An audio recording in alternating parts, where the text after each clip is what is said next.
Happy Friday. Who doesn't like a little Beyonce to get their Friday started? Maybe a little girl power up in there. I'm wearing my Rosie the Riveter look today. Should blow this up.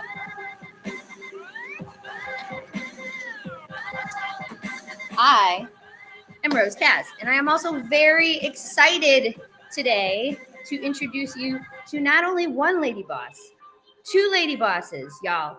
I got 4 lady bosses on this Friday feature. Yes, y'all.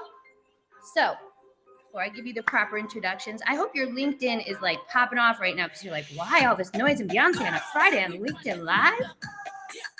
Because we are talking about democracy, ladies and gentlemen. We, in fact, need everybody's attention.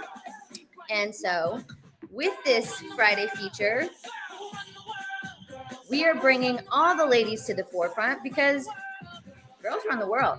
Whether or not you agree, this is a fact, y'all. And we are seeing more and more women showing up for roles of political power, civic leadership, public engagement.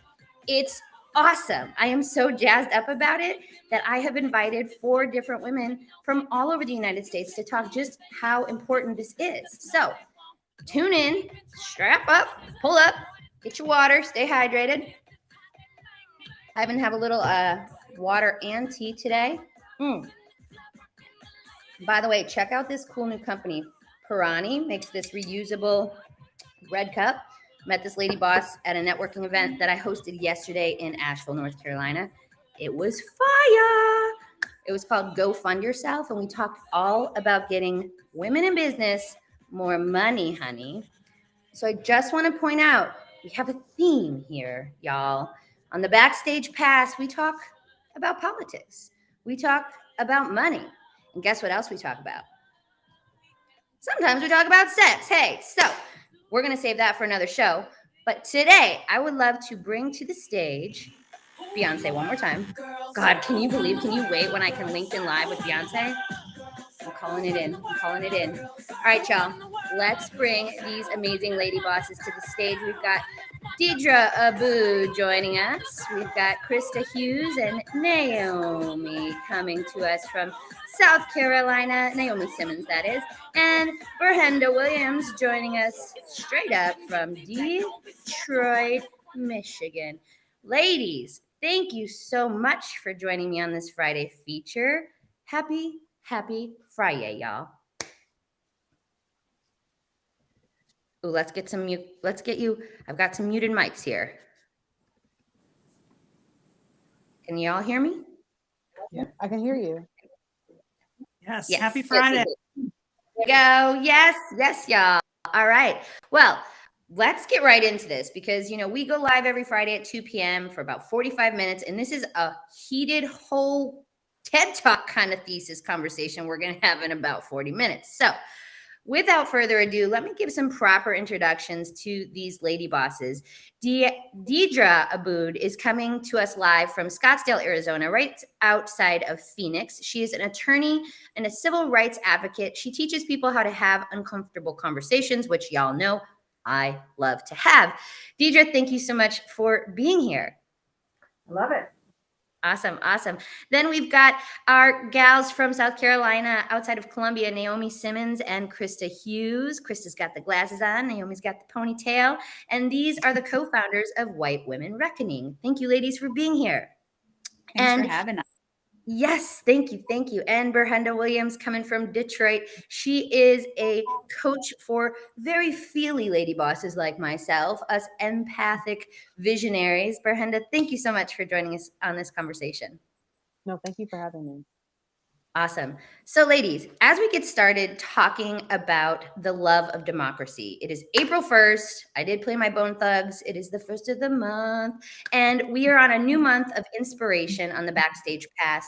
And we have been so inspired by the fact. It's not even maybe that's happening. It is a fact, y'all. We are seeing more women showing up for roles of civic leadership, public engagement, political office. Like, this is amazing. And so curious, I'd love to hear from each of you in your own zones of genius, in your own roles of leadership. what inclusivity really looks like in 2022. And spoiler alert for our listeners, we have a big event coming up on April 9th, which is next Saturday, a week from tomorrow, where all of these women and about 40 other women from across the United States will be joining in to talk exactly on these same points. So make sure, I'm going to put the link up here. Make sure you go ahead and pop off and get that ticket ASAP, because you will not want to miss this full conversation. This little appetizer. So to you, Deidre, what does inclusivity look like to you in 2022 when it comes to the love of democracy? You know, as a person who doesn't reflect a stereotype that is part of my onion of being, inclusivity to me is just taking people for who they are and recognizing that we're all many layers of an onion and we all don't fit in a box. And there's a reason why directions are on the outside of a box. You have to get outside of the box to read them. That is good. I gotta write that down. That's good. I had not heard that before. Good point. Really good point.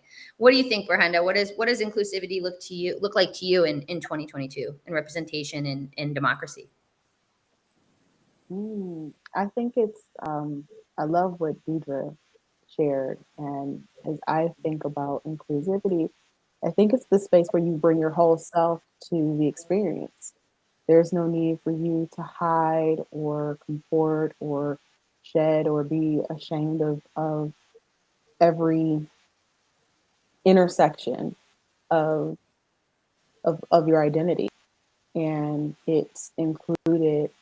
And I just pray one day that we get to a place where we can evolve past inclusion to where people belong. I pray for that too. I do too. That's so beautifully and poetically spoken. And we should point out, Brenda is actually a poet. We didn't mention that in her lovely introduction. Dear poet, Lady Boss, thank you for that. And to the white women reckoning here in the conversation, what does that look like to you? Inclusive representation in a year like 2022. I have something. So I would just affirm what's already been said.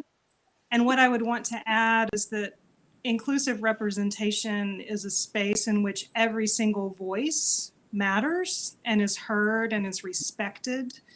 Whether we're talking about the onion or the outside of the right, that or the true intersectionality. Historically, despite the language of democracy, certain voices have had more airtime, been given more respect and more power.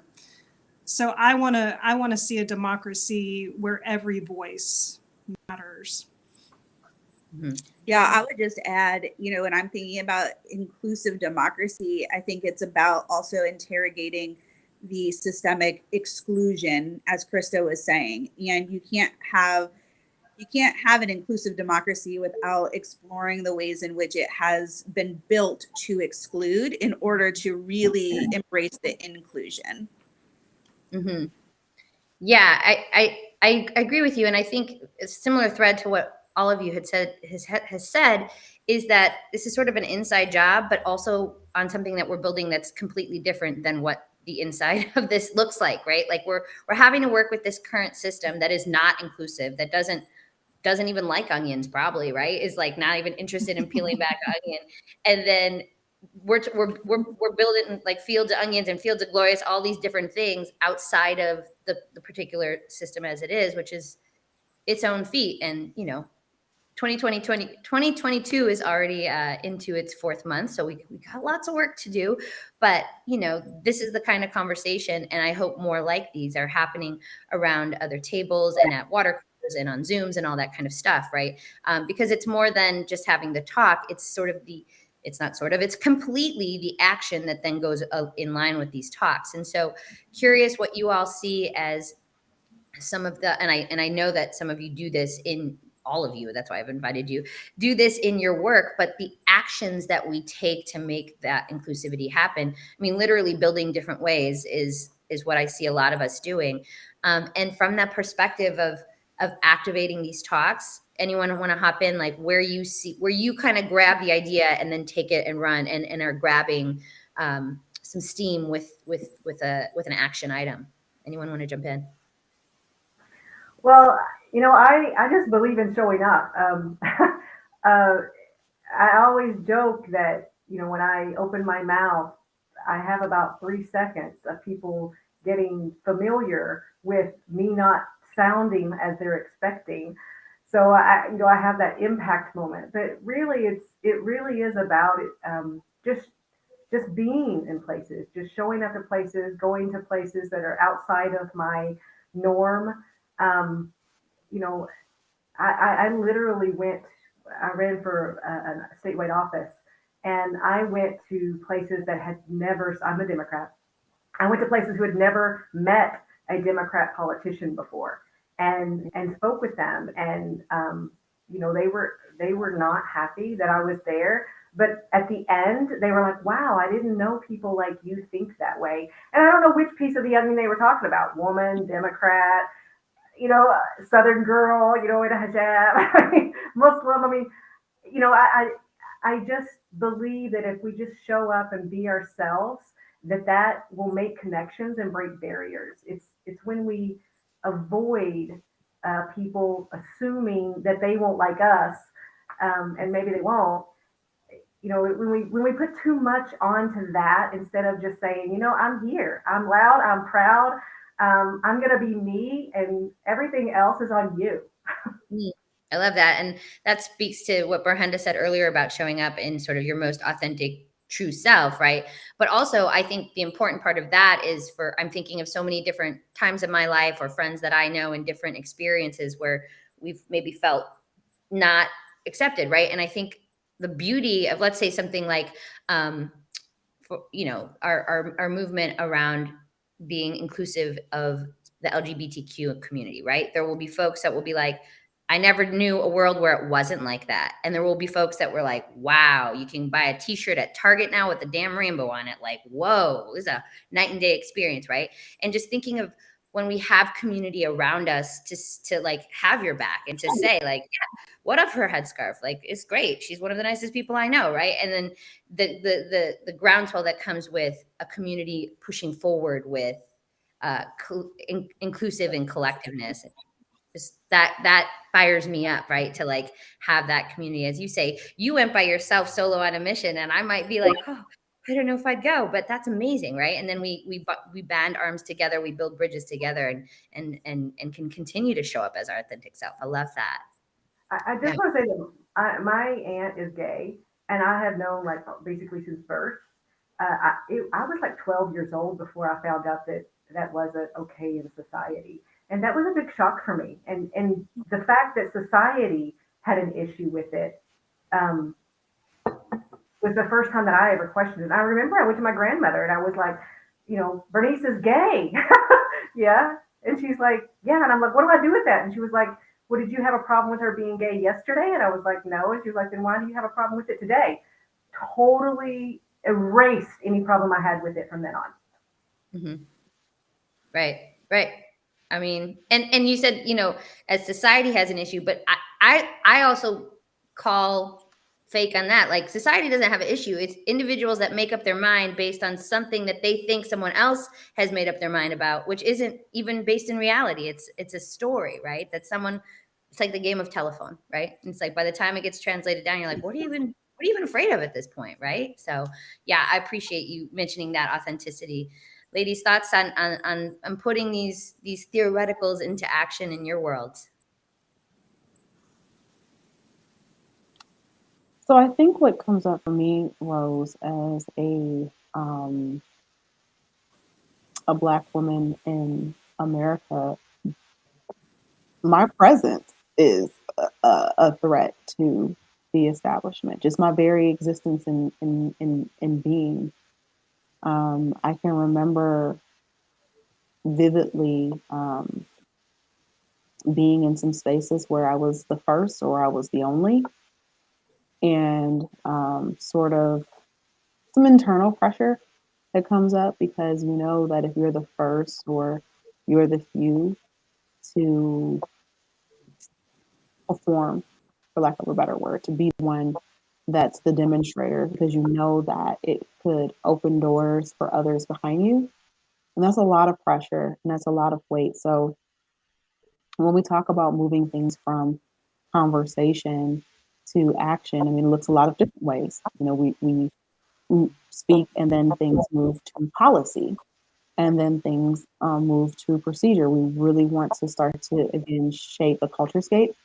I mean, it's centering when you said that there'll be people that didn't or won't believe, you know, being identified as part of a member of the LGBTQIA plus, it's not a thing. There will be a generation where they'll have to read about Stonewall and a lot of the things that are being threatened right now in uh, Florida and other states, where there are some very serious legislations being billed and being approved where you can't have certain conversations. Critical race theory also being one of them. But I will say that history will always be recorded, and whatever you try to suppress, because when we think about things from a very, for me, a spiritual perspective, the light of truth is never dimmed. It always has a way of surfacing, whether films like Hidden Figures, you know, one of my favorite shows, Pose, you know, the underground ballroom scene. For a lot of people, that was new to them, but that has been in existence for decades and was born out of necessity. So you can erase what you're embarrassed about.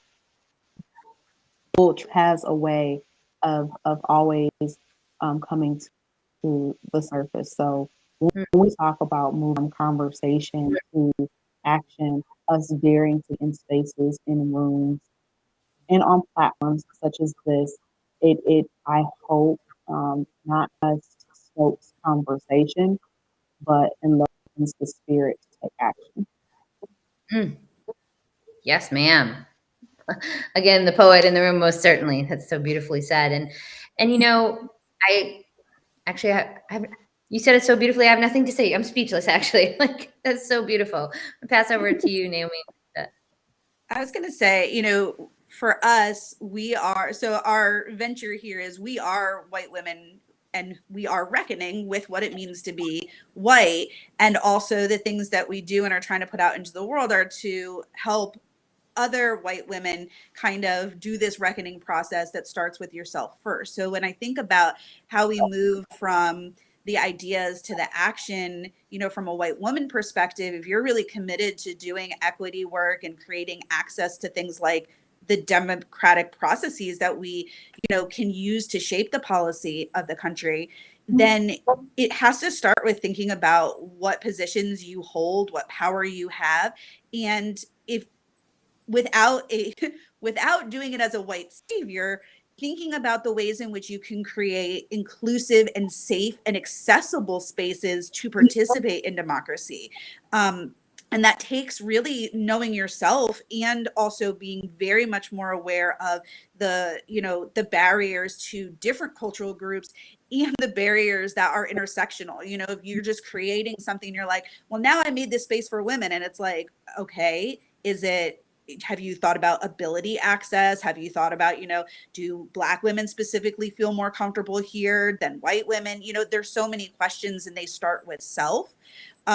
So I think, you know, like I said, for white women that are committed to doing that, there's a real impetus to be like, let's jump in and start doing all the things, and we're going to help here and we're going to help there. And it's like, whoa, step back, look at yourself, think about what you need to do before you just jump in and start going crazy trying to help people get involved in democracy. Like, that's where I really think there needs to be more action, as opposed to like skipping 900 steps to the other kinds of actions that we usually hear about on a larger level. Mm. And on that point, a lot of times people try to be so helpful that they're actually not very helpful. Um, they make assumptions and then they make rules that are supposed to apply to help and they don't. And I'll give you an example. I was talking to this guy who was doing a dissertation on um, something. Anyway, he interviewed me because I was from a religion that wasn't from him or his religion. And he asked me what to call, what I wear on my head. And I said, a scarf. And he said, no, no, no, it has a different name. And I said, well, I mean, you can call it hijab. And he goes, yeah, that's the correct name. And I was like, well, actually, no, it's a scarf. I can buy it at Ross. It's a piece of material that people, wear in different fashions. And some people wear it for fashion. Some people wear it for religion. In the end, it's a scarf. And he said, no, no, no. I was told that you absolutely have to call it a hijab. It's offensive to Muslims. And I'm like, okay, who told you that? He said, I don't know. And I said, well, I'm a Muslim. So, if you could not put these extra layers of foreignness and otherness on me that I don't require, that would be more helpful. So, I find it a lot, and I know definitely the Black community can give way more examples than me, but it is a true statement that people make assumptions. People have told me, you need to bring your husband to this event because you have to be chaperoned. No, I don't. Right. So stop trying to help me in this way. Yeah. Well, that's a wonderful perk of the patriarchy is the mansplaining on all levels for all folks, no matter what color their skin is, no matter what's on their head, right? Like they'll make sure to make us feel a little smaller at any time, right? Well, when I was running for office, I had a lot of women tell me that they would vote for me if I would just take off my scarf. And my reply was, so you need me to take off my clothes to get your vote. Ooh. Ding. Hey, that's good. See, y'all, this is, like I said, this is a little appetizer conversation for what we're doing next Saturday, April 9th. We're pulling these same ladies and about 40 others from all across these lovely United States to talk about what democracy looks like in 2022, how we activate the actual change so it doesn't look like it looked like in 2020, because that wasn't a cute look, democracy. And also, we are having a global conversation about this because the proceeds of the event, the profits of the event will go straight to an organization in Ukraine that has been working for democracy. It's called Razum, R-A-Z-U, oh, sorry, R-A-Z-O-M. I'm going to pop the link so you can check out those folks.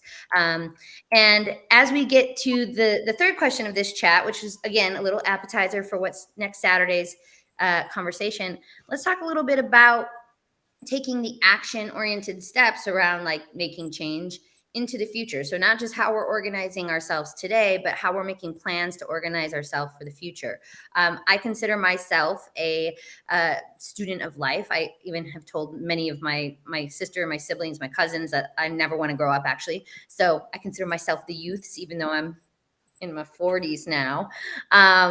And I know specifically Berhenda has a group called the Power of Girlhood, and I'm sure that you other ladies activate other circles outside of your own immediate age group. But when we think about what we're doing for tomorrow, not just what we're wearing for tomorrow or when our taxes are due for tomorrow or what we're cooking for dinner tomorrow, but how we're organizing this train wreck, dumpster show, shit fire kind of thing. I said that backwards, but you know what I'm saying. So that tomorrow it is a better day for the youth. So let's talk a little bit about putting that action in towards the future. I'm gonna let you lead with this, Berhenda, because I know you got lots going on with the young ladies. Take it away, B. I think that it's yeah, thank you. I think it's getting them involved in the democratic process. I remember being 12 years old, working my very first campaign.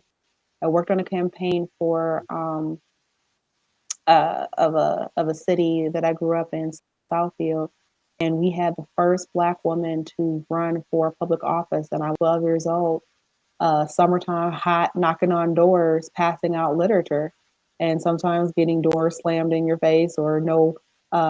You could see cars in the driveway and no one answering the door. But I just remember this sense of pride and accomplishment that I felt like I was doing something, that my efforts, my energy toward electing potentially the first Black woman to hold this office, it was really significant. So I think for our generation of girls, when they see Stacey Abrams, when they see AOC, and when they see the whole squad, when they see um, Michelle Obama is not just a trophy for the president. She has her own career and life passions outside of her marriage, and actually was his boss. I think those demonstrations create a spark. And I have some girls, I call them mouth almighty, tongue everlasting. Those are our girls that are real feisty and maybe some may consider confrontational or cantankerous. And I love it because that passion, if we're not doing away with the filibuster, what would a general women, speaking and advocating for the things that they deeply believe in? Watch Stacey Abrams play the long game, right? Black women yet again saving democracy, and I love where white women and the reckoning, because when we think about the suffragette movement, there's a lot of repair that has to be done in order for us to move forward. And having Black women march behind you definitely is not the way forward. So I think, again, radical authenticity and honesty around where history and the present lie, but platform up to listen to them. Because sometimes, Rose, when I hear them speak, I'm like, where did you come from? Like, how do you have such insight and just their way of looking at things and the lens that they look at things through, and centering not just the advocacy part, but just like even wellness and empathy and kindness. It's really amazing to me what they're able to come up with, what they think, what they see versus what adults are trying to hide. They're very spot on. So I think it's really, let's just give offices over to the 9-year-olds, because I think that they'd be far better equipped than some of the adults. Like, just give them the key to the Oval Office and let them run it, because as it said, and a child shall lead them. It really is awe, and sometimes to watch the way that they look at the world, but just also the way in which they understand power and power dynamics and how to use it. Yes. Well, and at younger ages, our ego doesn't get as like sharp or round or whatever it happens to over the course of the years, right? Of aging and things like that. You're so right. I just imagine this whole like scene of all of these like young, 9, 10-year-olds around the Oval Office, like making shit happen. It's amazing. I love it. Yes. Anyone take the mic, jump on it. Yeah. So Berhinda, that project just sounds amazing. And, I think back to your question, Rose, Naomi and I are both educators, and I back to, for me, the power of voice. And I feel like too many young people don't believe their voice matters, or they only think it matters in a very narrow sphere. And so I think really encouraging young people that their voice matters. And I have a question that I ask my students sometimes, do you believe your voice matters? And we talk through why or why not. And then my second question is, what do you have to say that the world needs to hear? What do you have to say that the world needs to hear? And I think just giving them permission to think about that question. The second thing I want to do is actually give a shout out to another organization that is run by some friends of ours, including Davelin Hill, who is going to be part of next week's thing. And that is the Writers Well Youth Fellowship, which is run by Crystal Tennille Irby and several other Black women. And it's a youth fellowship for, I don't even know if they've got a website, but they do have a Facebook and Instagram presence, Writers Well Youth Fellowship, that is working with, it sounds like girls a little older than, what was it? Power. I've already forgotten the name of your. So, the power of girlhood. Yeah, we work with girls 8 to 18. Right. Thank you. So the Writers Well is just a really, they do amazing work on encouraging young Black women and femmes to find their voice and creatively express it. And I have no doubt that that is going to spill over into shaping their communities. So anything you want to add? Well, I would say too, something that I think we have, like we've mentioned, when you're younger and that you lose, like Rose, you were saying, when we get older, is that the confidence to engage in questions, right? To really ask the questions that you really have, and not feel that social pressure to ask them. And to learn how, like we said, to have difficult conversations. And I think Krista and I, in our work, with White Women Reckoning, our target audience is adults and mostly women, and not everyone who's a parent, but lots of people who touch children's lives in, different capacities. And I think an important piece is to go back to reestablish ways to have difficult conversations, to answer big questions in ways that you maybe aren't feeling so limited, like when you dream of what a wonderful, beautiful, great world looks like, I don't want you to tell me what you think can happen. I want you to tell me what you dream of and what you imagine and what you think it could look like.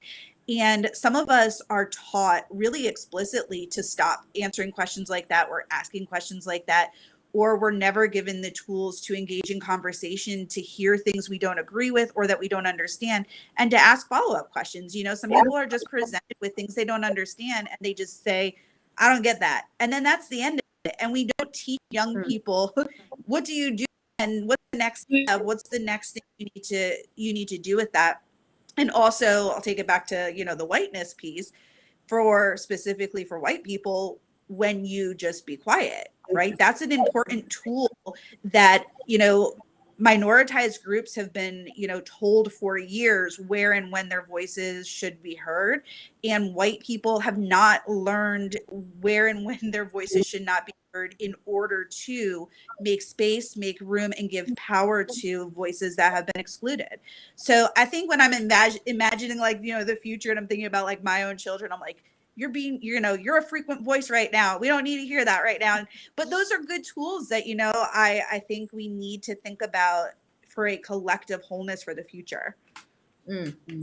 Yeah, I agree so much. And, again, back to that, as Berhenda was mentioning, 9-year-olds come up with this like beautiful, glorious, unegoized and unfiltered, beauty that if we can imagine that as adults, maybe we can sort of activate that into our planning of the future that these kids that have these beautiful imaginative voices for get to live in and still exist in, right? And in healthy and well ways.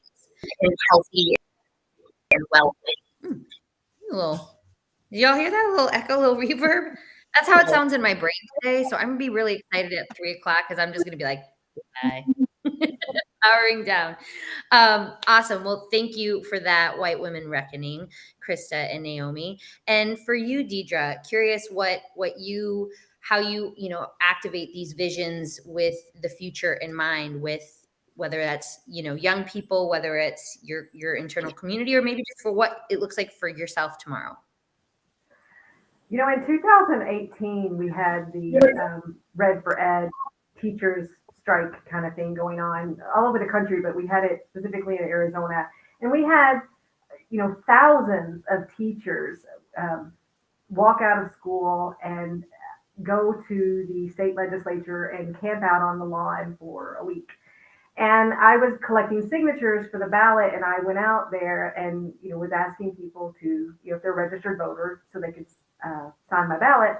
And I would say more than 50% of the people that I spoke to out of that thousands said, I'm not political. This is the scariest thing to me.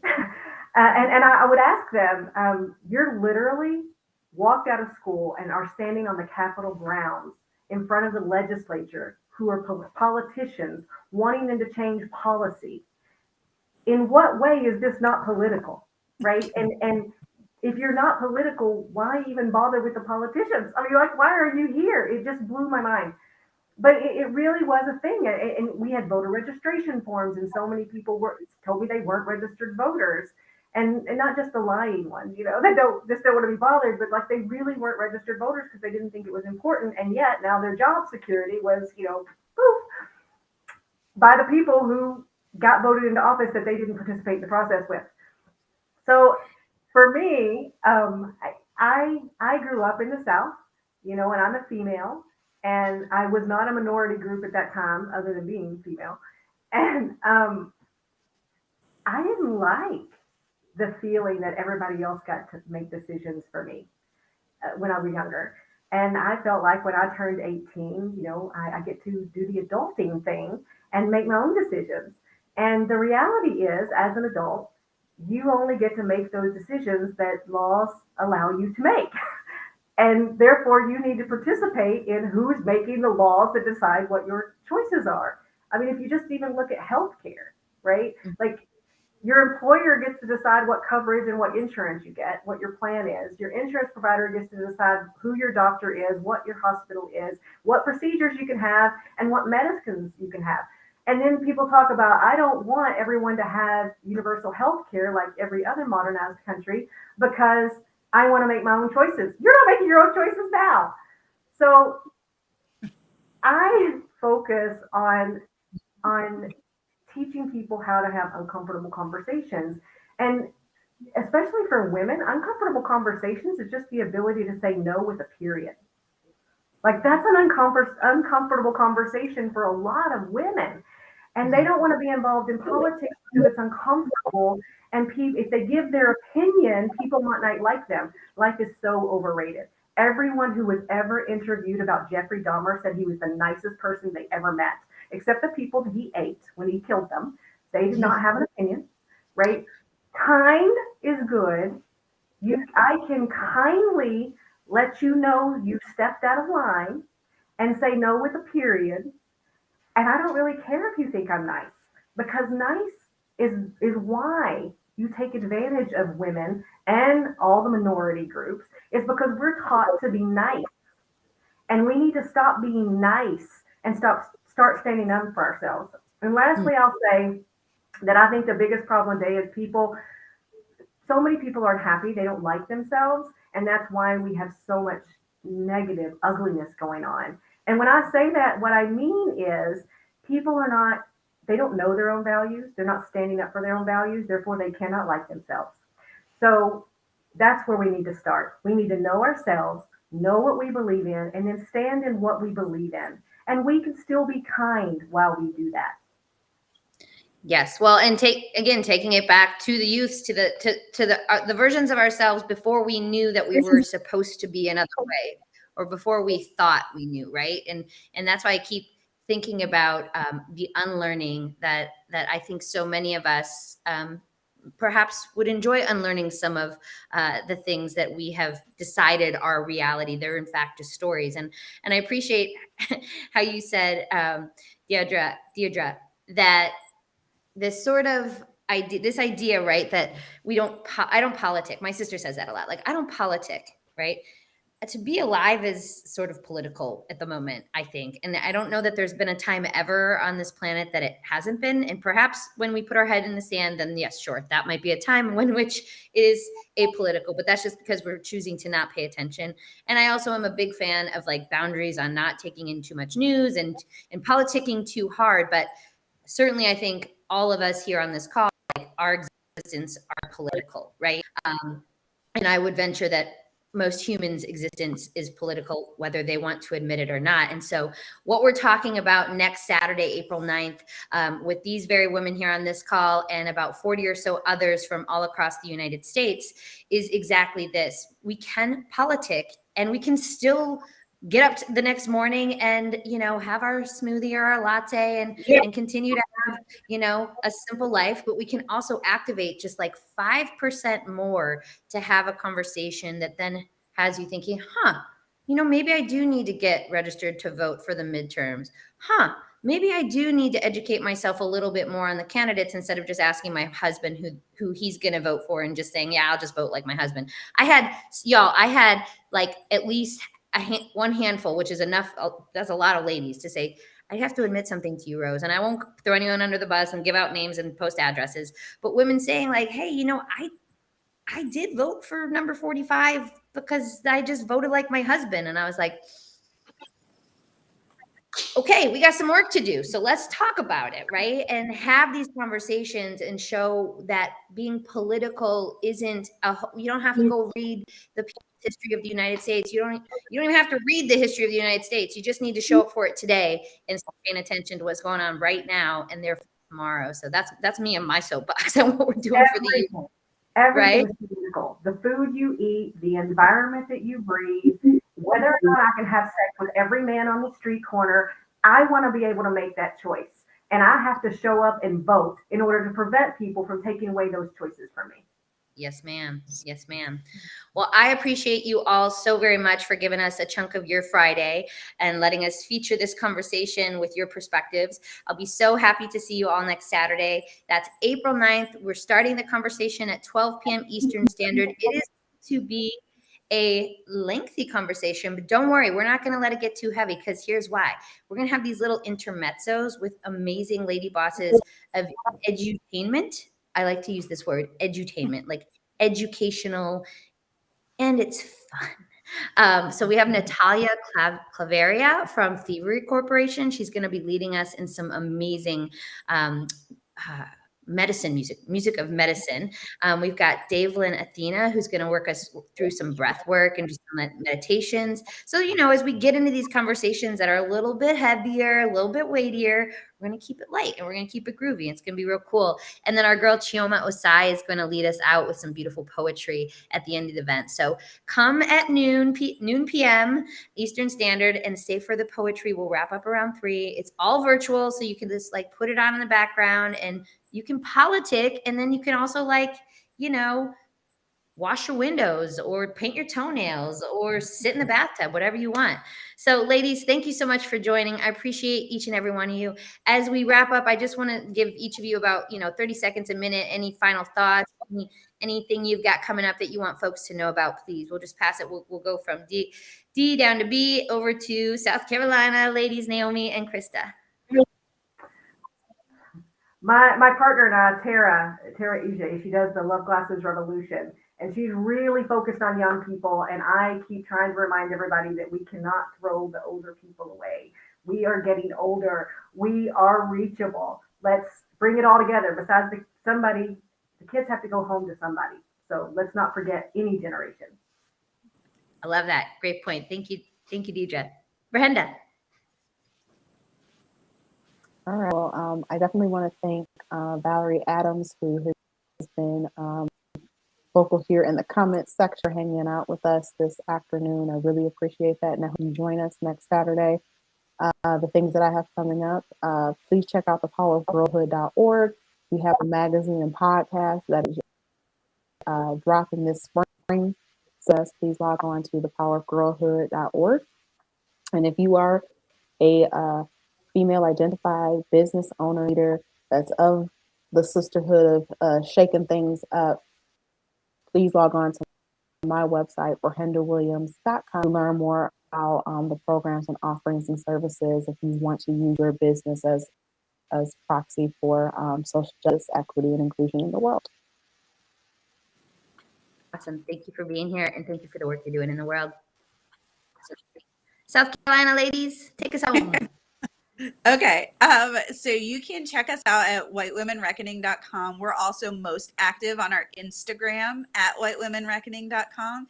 And we are very hopefully going to be up and running and actively hosting a Mighty Network. So if you want to head over there and check us out, that's a great place.